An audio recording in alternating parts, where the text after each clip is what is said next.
سب سے پہلے آپ کو بتائیں، وزارت خارجہ نے اسلام آباد میں افغانستان سے متعلق 3 روزہ کانفرنس ملتوی ہونے کی تصدیق کر دی ہے۔ وزارت خارجہ کے مطابق 17 جولائی سے ہونے والی کانفرنس عید الاضحیٰ کے بعد تک ملتوی کی گئی ہے۔ نئی تاریخوں کا اعلان بعد میں کیا جائے گا۔ ذرائع کا کہنا ہے کہ کانفرنس افغانستان کی درخواست پر ملتوی کی گئی ہے۔ کانفرنس میں مختلف افغان رہنماؤں کو دعوت دی گئی تھی، افغان طالبان کو دعوت نہیں دی گئی تھی۔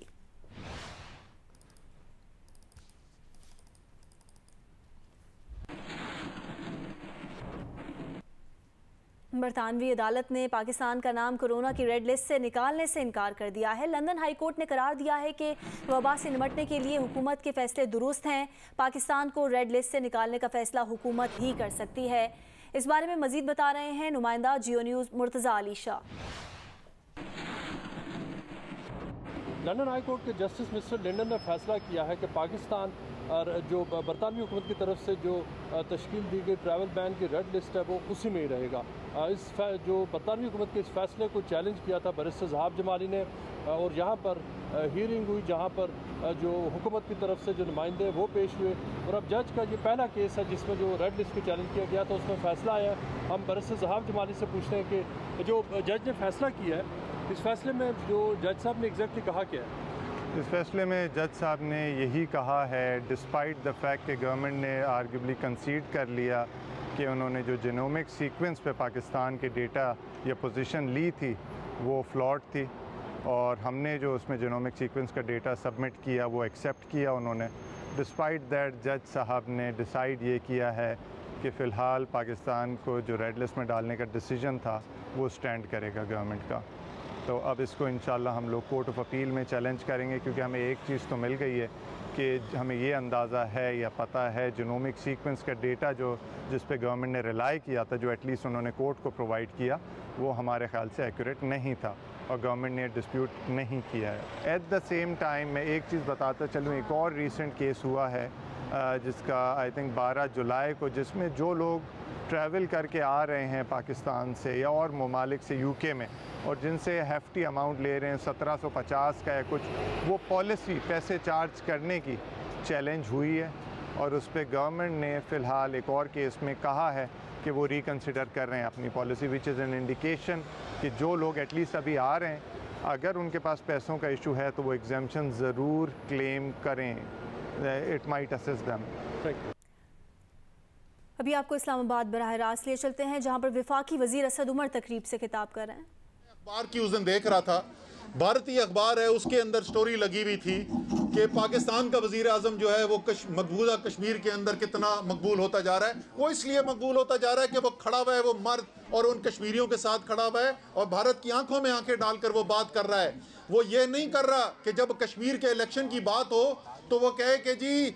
نواز شریف جو ہے وہ آپ کے ساتھ جنگ لڑے گا، اور اس کے بعد جب وزیر اعظم بنے تو وہی جو کشمیریوں کا قاتل ہے، جو مسلمانوں کا قاتل ہے، اس کو اپنے گھر کے اندر شادیوں کے اوپر اس کو بلائے، اپنے کابینہ کے وزیروں کو نہ بلائے، لیکن نواز شریف اپنے گھر کے اندر ہوتی بھی شادی کے اندر نریندر مودی کو بلائے، اس مودی کو جس کے ہاتھ ہزاروں مسلمانوں کے خون سے رنگے ہوئے ہیں۔ پاکستان جو ہے وہ چاہتا ہے کہ بھارت کے ساتھ بھی تعلقات ایسے ہوں جیسے مہذب دنیا کے اندر ہوتے ہیں۔ پاکستان نہیں چاہتا کہ ہماری کسی کے ساتھ لڑائی ہو، لیکن 2 شرائط ہیں۔ ایک شرط کہ یہ باہمی عزت کا معاملہ ہوگا، یہ نہیں ہو سکتا کہ سر جھکا کر ہم زندگی گزارنے کو تیار ہو جائیں۔ اگر بھارت ایک بڑی طاقت ہے تو پاکستان بھی دنیا کا 5واں سب سے بڑا ملک ہے، ایک ایٹمی طاقت ہے، برابری کی بنیاد کے اوپر یہ رشتہ ہوگا۔ اور دوسرا،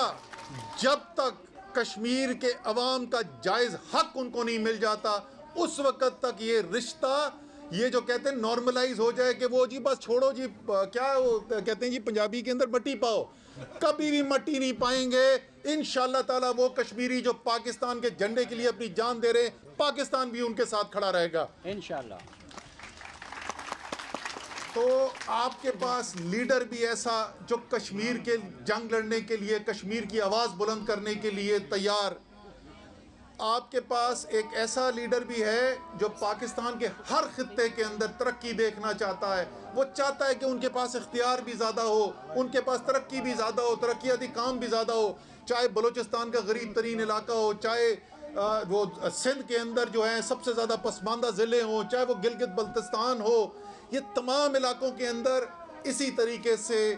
وزیر اعظم پاکستان جو ہے وہ یہ بھی خواہش رکھتے ہیں کہ کشمیر کے اوپر خصوصی توجہ دی جائے، اور اگر ایک ایماندار وہاں پر حکومت ہو جس پہ سب کا اعتماد ہو کہ یہ پاکستان کے عوام کے ٹیکس کا پیسہ جو ہے یہ دیانتداری سے خرچ کیا جائے گا، انشاءاللہ تعالیٰ جیسے میں نے کہا باقی علاقوں کے اندر تاریخی ترقیاتی پیکج لے کے آئیں، ایسے ہی تاریخی پیکج یہاں بھی آئے گا۔ بطور ذوالفقار علی بھٹو اور بطور محترمہ بے نظیر بھٹو شہید جو کشمیر کاز کی وارث تھیں، ہم ان وارثوں کے نقش قدم پر چلتے ہوئے آپ کو، کشمیری بھائیوں کو، بہنوں کو، بچوں کو، بزرگوں کو یہ یقین دلانا چاہتے ہیں کشمیریوں کی جد و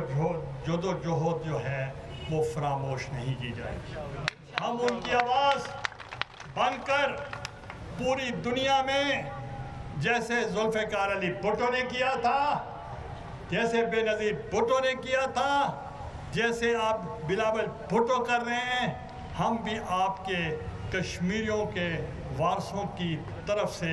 ہماری آواز بھی آپ کی آواز ہو۔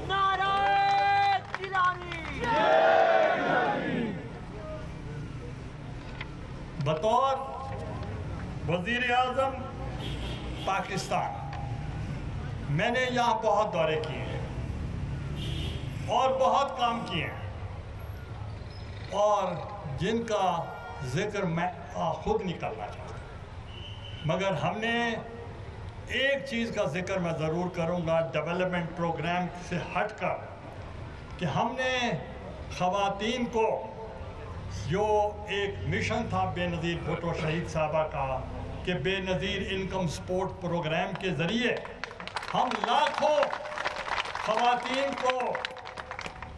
اور خاتون خانہ کو اس کا کفالت کا سربراہ بنایا